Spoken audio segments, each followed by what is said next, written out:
बस में चढ़ गए।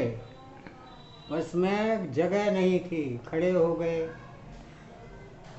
एक औरत मिली तो उसके जाने कितने बच्चे थे, 7-8 बच्चे, और दो, दो बड़ी सीट घेर रखी, 3 वाली, और 2 वाली सीट पर उसका आदमी बैठा। हम बोले, बहन जी जरा उधर सरक जाइए।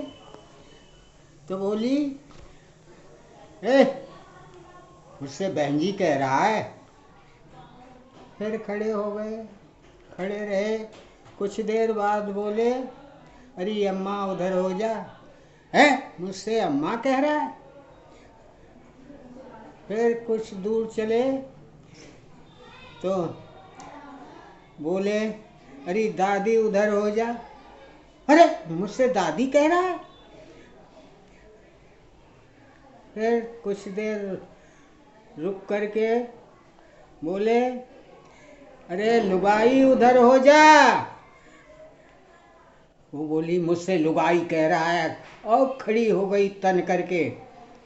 तो उसका आदमी बोला, अबे हरामजादी, बहन जी तुझसे कहे, अम्मा तुझसे कहे, दादी तुझसे कहे, तो कहती है कि मुझसे ये कह रहा है, वो कह रहा है। अब लुगाई कह दिए तो बड़ा बुरा लगा। उसने जूता निकाला उसके लिए। तो हमने कहा कि भाई चुप रहो। उसने कहा अच्छा बैठ जाओ। हम बैठ गए उस सीट पर। हमारा साथी था, हमसे बोला कि चचा मुझे भी बिठा लो। कि हाँ हाँ भैया बैठ जा। तो उसको भी बिठा लिए। घुसकाते घुसकाते उसको उसमें दीवार में सटा दिए, बस की में।